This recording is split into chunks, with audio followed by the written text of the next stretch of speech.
আসসালামু আলাইকুম, আমি লামিয়া। আটা আর সিদ্ধ আলু দিয়ে আজকে আমি দুর্দান্ত আরেকটি রেসিপি আপনাদের সাথে শেয়ার করব। এই রেসিপিটা যারা তৈরি করে খেয়েছে তারাই বুঝতে পারবে। একটা বাটি নিয়ে নিয়েছি আর এখানে আমি পরিমাণ মতো আমি 1 গ্লাস পানি নিয়ে নিয়েছি। যদি আপনারা কম বানাতে চান তাহলে কম পানি নেবেন, আর বেশি বানাতে চাইলে অবশ্যই বেশি পানি নিয়ে আপনারা ডোটা তৈরি করবেন। যদি এই রেসিপিটা আপনারা শিখতে চান তাহলে ফুল ভিডিও দেখতে হবে, তাহলে কিন্তু আপনারা শিখতে পারবেন। এখন স্বাদ মতো 1 চিমটি আমি লবণ দিয়ে দিলাম, আর এখন দিয়ে দিব একটু ইস্ট। এই দুটো দিলে না অনেক বেশি টেস্টি হয়। এখন আমি পরিমাণ মতো আটা চেলে নিয়েছি আগে, আর ঠান্ডা পানিতে একটা আমি পাতলা ডো তৈরি করে নেব। এখন এই চামিচটা দিয়ে আমি একটু নেড়ে নিব যেন আটা কোথাও লেগে না থাকে। আমি অল্প অল্প করে দিয়ে কিন্তু একটা পাতলা ডো তৈরি করব। অবশ্যই স্কিপ না করে ফুল ভিডিও দেখবেন। বেশ 5-6 মিনিট আমি ভালো মতো নেড়ে চেড়ে এইরকম করে একটা আমি ব্যাটার তৈরি করে নিয়েছি। আর এই ব্যাটারে কিন্তু আপনারা দুধ দিয়েও করে নিতে পারবেন। এখন দিয়ে দিলাম এখন সৌন্দর্যর জন্য একটু কালো জিরা। আর কালো জিরাটা যদি আপনার হাতের কাছে থাকে অবশ্যই দিবেন, তাহলে ঘ্রাণটা অনেক বেশি ভালো লাগে। এখন কিন্তু আমি আর একটু ভালো মতো নেড়ে দিব। আর এই ব্যাটারটা কিন্তু বেশি পাতলাও না এবং ঘনও না, আমি দেখাই দিলাম। এখন আমি ফুল 15 মিনিটের জন্য আমি রেস্টে রেখে দেব। আর এদিকে আমি বাকি প্রসেসগুলো করে নেব। একটা কড়াই বসে দিয়ে আমি সাদা তেল, সয়াবিন তেল দিয়ে দিলাম অল্প একটু। আর মাঝারি সাইজের একটা পেঁয়াজ কুচি আমি কিন্তু দিয়ে দিলাম। দিয়ে এখন আমি একটু হালকা খালি ভেজে নেব।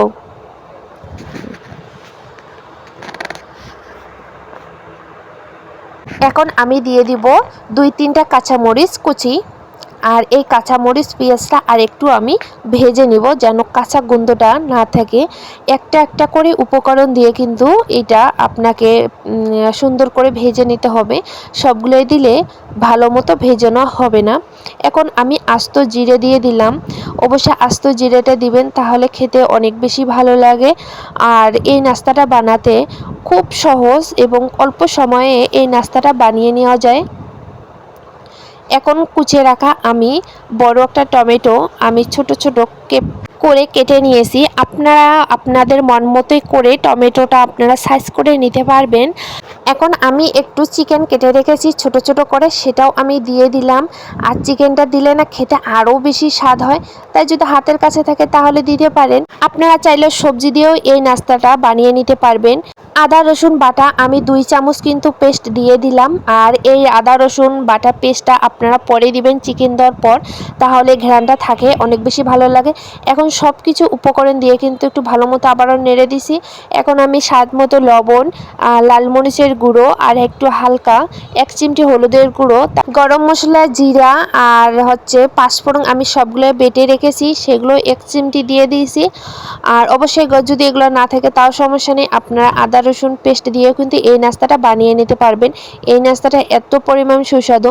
এখন কিন্তু আমি পানি দেব না সিদ্ধ হওয়ার জন্য। চিকেনে যে বা টমেটোতে যে পানিটা আছে সেই পানিতে আমি কিন্তু এগুলো ভালো মতো সিদ্ধ করে নেব। এক্সট্রা আর কোনো পানি দিব না, এই পানিতে সিদ্ধ করেই নেব।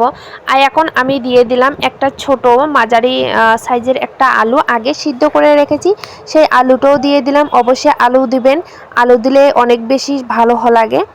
প্লিজ যারা এখনও আমার ভিডিওটা দেখতেছেন একটা লাইক দিয়ে অবশ্যই সাবস্ক্রাইব করে দিবেন। নতুন নতুন ভিডিও যদি পেতে চান তাহলে অবশ্যই সাবস্ক্রাইব করে দিয়ে পাশেই থাকবেন। আর আজকের নাস্তাটা আপনাদের কাছে কেমন লেগেছে তাও অবশ্যই কমেন্টে বলে যাবেন। এখন কিন্তু আমি নেড়ে ঢাকনা দিয়ে ঢেকে রাখছি 2 থেকে 3 মিনিট। তারপর আমি আর একটু জিরে গুঁড়ো ভেজে রাখছি সেগুলো দিয়ে দিলাম। জিরে গুঁড়োটা যদি খেতে চান তাহলে দিবেন, না দিলেও কোনো সমস্যা নেই, আমার ছিল তাই দিয়েছি। এখন একটু আমি ভালো মতো এগুলো ভেজে নেব, কোনো যেন পানি না থাকে এবং অনেক যেন পাতলাও না হয়, একটু মানে টাইট টাইট করে ভেজে নিতে হবে। এই তো দেখতে পাচ্ছেন আমি কিভাবে এই নাস্তাটার জন্য আমি এগুলো রেডি করলাম। এক চুলায় আমি প্যান বসে দিয়েছি, এটা ভালো মতো গরম হওয়ার পর্যন্ত। তার আগে যে আটার পেস্টটা আমি ঢেকে রেখেছি সেটা একটু ভালো মতো আবারও আমি 5 থেকে 6 মিনিট নেড়ে নিয়েছি, দেখতেই পাচ্ছেন। আর অবশ্যই কিন্তু নেড়ে দিয়ে তারপর রুটিটা বানাতে হবে। তাওয়াটা আমার ভালো মতো গরম হয়ে গেছে। এখন আমি দিয়ে দিলাম সয়াবিন তেল, দিয়ে কিন্তু আমি 4-5টা ঘুরে ঘুরে আমি তেলটা ছড়াই নিচ্ছে যেন পুরো তাওয়াতে যায়। কেননা রুটিটা আমার অনেক পাতলা করে ভেজে নিতে হবে। এখন আমি আটার পেস্টটা আছে সেটা আমি একটু দিয়ে দিব, আর এই রকম একটা চামচ দিয়ে আমি এই চামচের সাহায্যে অনেক পাতলা করে ছড়ে ছড়ে দিব, তাহলে অনেক সুন্দর হবে এবং তাড়াতাড়ি ভেজে নেওয়া হবে। আর এভাবে যতই আপনি পাতলা করে আপনি রুটিটা ভেজে নিতে পারবেন, আপনার কুটটা দিতে এবং যখন ভাজ দিতে যাবেন তখন অনেক বেশি সুবিধা হবে। এটা অনেক বেশি পাতলা করার চেষ্টা করবেন, তাহলে কিন্তু রুটিটা অনেক সুন্দর হবে। আমি এক সাইডে হয়ে গেছে, আর এক সাইডে উল্টে দিলাম। কম আঁচতে কিন্তু এটা ভেজে নিতে হবে, আবার চুলার অনেক বেশি পাওয়ার দিবেন না, নাহলে কিন্তু পুড়ে যাবে। এটা সময় নিয়ে একটু করতে হবে। আমার এক সাইডে হয়ে গেছে, আমি আর দুই সাইডে আমি ভালো মতো ভেজে নেওয়ার পর কিন্তু এভাবে কুট দিয়ে দিলাম, যে কুটটা আগে আমি করে রেখেছি। এখন চামিচ দিয়ে দিতেছি, তারপর দেখতেছি সরে যাচ্ছে, তারপর আমি কিন্তু খুরচুন দিয়ে আমি সাইডটা হালকাই একটু চেপে চেপে দিলাম। আর এটা আমি কিভাবে দিচ্ছি আপনারা দেখলেই বুঝতে পারবেন। এই তো আমি এভাবে কিন্তু দুই সাইডে সমান করে দিলাম। এখন এই সাইডেও কিন্তু আমি এভাবে উল্টে হালকা করে দিব।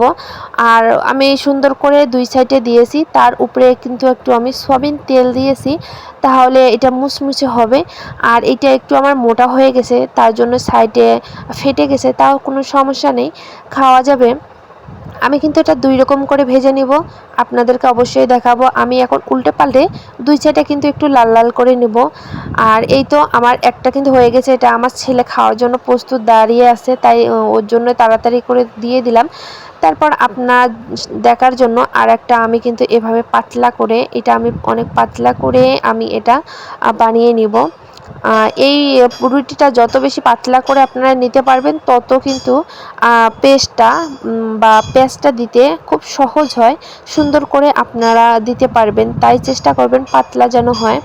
এই তো আমি ঘুরিয়ে ঘুরিয়ে একটু চিপে চিপে, এরকম চিপে চিপে কিন্তু এটা ভেজে নিতে হবে, আবার কাঁচা থাকলে কিন্তু ভালো লাগবে না। এই তো এটাও হয়ে গেছে, আমি আবারও দিয়ে দিলাম একইভাবে দিয়ে কিন্তু আমি চামিচটা দিয়ে একটু ছড়াই নিচ্ছি। আপনারা চাইলে আপনাদের মন মতো করে এটা দিয়ে দিতে পারেন। এখন কিন্তু খুরচিনের দ্বারা আমি দুই সাইডে কিভাবে ভাঁজ দিচ্ছি আপনারা দেখলেই বুঝতে পারবেন। এক পাশে দিয়ে তারপর কিন্তু আর এক পাশে দিচ্ছি, আর এভাবে একটু চেপে দিতে হবে, নাহলে কিন্তু ভাঁজটা খুলে যাবে। এই কাজটাই একটু দিতে কষ্ট মনে হয়, তাছাড়া এই নাস্তাটা বানাতে এত পরিমাণ সহজ, ছোট বাচ্চাও বানাতে পারবে। এখন কিন্তু দুইটা নাকড়ি দিয়ে আমি কিন্তু একটু চিপে চিপে দিচ্ছি। এটা দেখেন আমার পাতলা হয়েছে, এটা কিন্তু ভাঙ্গে নাই, এটা সুন্দর হয়েছে। এখন আমি এটার উপরে তো হালকা একটু তেল দিয়ে দিব, আর মুচমুচে করে নিব, তাহলে ভালো লাগবে। আগে বেশি তেল দিতে যাবেন না, তাহলে কিন্তু ভালো লাগবে না। আর এখন উল্টে পাল্টে দুই সাইডে আমি লাল লাল করে ভেজে নেব। এই নাস্তাটা এত পরিমাণ স্বাদ, আপনারা যদি বাসায় ট্রাই না করেন তাহলে বুঝতেই পারবেন না। আর দেখুন কত সুন্দর করে কিন্তু আমি ভেজে নিয়েছি। আমি দুই রকম করে ভেজে নিয়েছি, আপনারা আমার ভিডিওর যে থাম্বনেলটা দেখতে পেয়েছেন সেই রকম করে। দ্বিতীয়টা এই প্রসেসে আমি কিন্তু ভেজে নিয়েছি। আপনারা যদি ওই প্রসেসে ভেজে নিতে চান, তাহলে কিন্তু কুটটা দিয়ে লম্বা লম্বা করে ভাজ দিলে কিন্তু ভেজে নিতে পারবেন। এই তো আমার ছেলে অনেক মজা করে খাচ্ছে, ও বলতেছে আম্মু অনেক বেশি মজা হয়েছে।